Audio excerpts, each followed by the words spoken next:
Happy Tuesday, everybody. We're back again with our Hebrew alphabet. And remember last week I said that this week we were going to do the letter Chet, which is the 8th letter of the Hebrew alphabet. And as we all know, 8 speaks to new beginnings, but you'll soon understand why that is. So I hope you're all enjoying it so far. We're only at 8. We've still got quite a few to go. But they're so interesting, each and every one of them. And so many people have reached out to me just to say like how interesting that they are finding them, and that there are things that they didn't even know about the letters of the Hebrew alphabet that have just clarified some things for them as well. So I'm excited about that, because the whole point of this really is just to give you a deeper revelation of Scripture, a deeper revelation of God, deeper revelation of Jesus, as long as it's pointing you in the direction of Jesus. That's the main thing. That's all we really want. So this week we are looking at Chet, the 8th letter of the Hebrew alphabet. And the pictograph for Chet looks almost like a tent wall or a fence. And that obviously speaks of protection. It speaks of keeping people safe inside and keeping enemies outside. So it speaks of boundaries as well. And then it later evolved into more of the shape of a doorway or entrance. The significance of that is, if you remember, and if you don't remember, please go back and watch the other episodes of the Hebrew alphabet, because they all link with each other here and there, and it's good to know, to have followed the journey right from the beginning. But we did a letter called Dalet, and Dalet is a door, okay? Now, Dalet is a door which can be closed, can be open or closed. But Chet is actually a doorway. So it is seen as an opening that is always an opening through which you can pass over into another place or realm. So that is the difference between Dalet and Chet. Dalet is the door, but Chet is the actual doorway. And you can go through, if there's no door, you can go through that as at your will. So that was very significant. The significance of Chet is that it's seen as a doorway or an entrance. And the phonetics of it is it's ch. So as in Bach, it's pronounced with a ch. Now, there are some nations in the world where they can't pronounce the ch. In South Africa, we can do it because we know Afrikaans. So, and Afrikaans has its own chs in it. But there are lots of places in the world where they can't pronounce the ch. And then instead of that, they put an H in its place. So that's why when you talk about Chanukah, sometimes it's spelled Chanukah, as in CH, and sometimes it's spelled Hanukkah, because not everyone in the world can say the ch, and then they just put the H in its place. But the right way to pronounce it, the Hebraic way to pronounce it, is Chanukah, because it is the ch. So it is the 8th letter, and that is new beginnings. Now, 8 has kind of symbolized new beginnings for various reasons, but a lot of the reasons that the Jewish people believe that 8 symbolizes new beginnings is because they see a full week, a complete week, has been 7 days, which means that after the day after the 7th day is theoretically the 8th day, which is also the first day of the next week, which is thus a new beginning. And there are lots of things, babies are circumcised on the 8th day, which is seen as, the beginning of their covenant with God, and there are various other things. There were 8 people who were saved in the ark. That was a new beginning. So 8 references new beginnings, and it is very interesting, especially in light of the letter Chet, because Chet is known as the letter of life. And that is because the word Chai means life, and it starts with Chet. So Chet is known as the letter of life. But the other reason for it being known as the letter of life is if you have a look at the shape of the modern Hebrew letter Chet, it looks the same as the shape of the blood that was painted over the Israelites' doorways over Passover.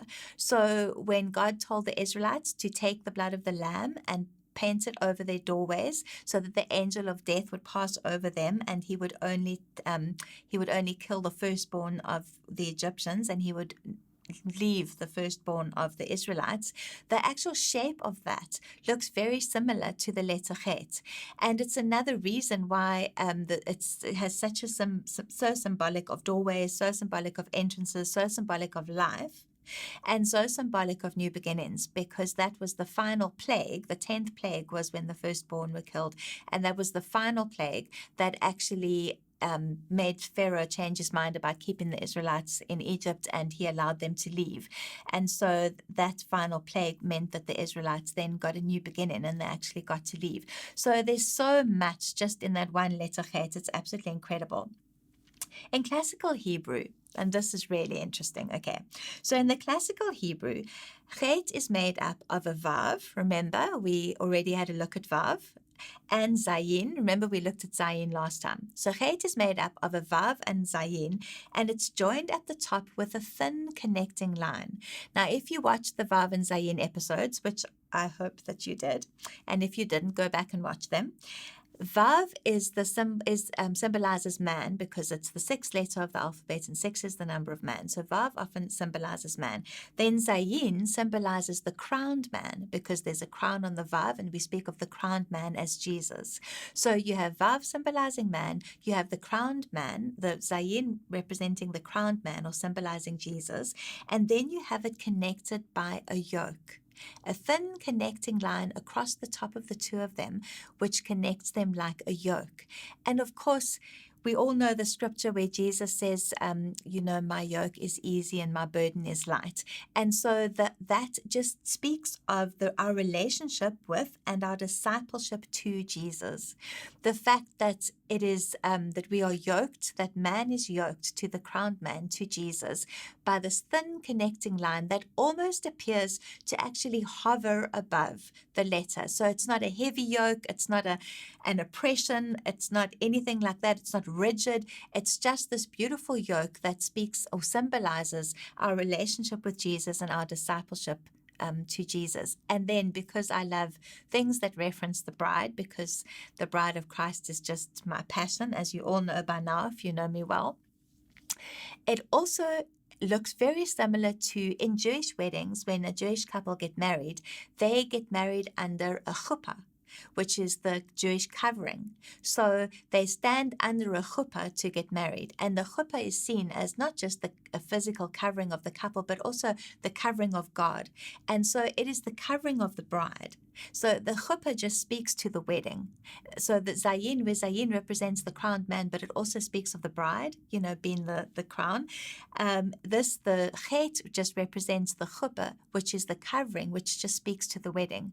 So it's the man and the crowned man, and the relationship and the discipleship and the easy yoke between those two, which eventually will one day lead to the bridegroom and the bride of Christ standing together under the chuppah, under the covering of God, and entering into eternal relationship.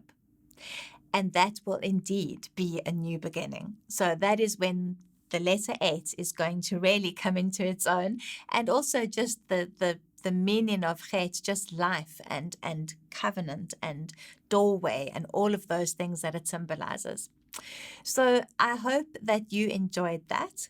I know that it's a lot of explanation and a lot of meaning that goes into one very short teaching, which is why the teachings are short, so that you can have some time to digest everything afterwards. But there is always so much more to say, but I don't want to inundate anybody with information. So that was Chet, the 8th letter, new beginnings, and let us use this as a new beginning, and we're going to move on to next week. We will be having a look at the letter Tet, which is the 9th letter of the Hebrew alphabet. And I have something really interesting to tell you about the number 9 as well, which I learned for the first time. So I look forward to seeing you next week. Message me, reach out to me, contact me if you need to. All my contact details are on the screen. Everything is there for your information, and I love to hear from all of you. So happy Tuesday once again. See you next week. Bye.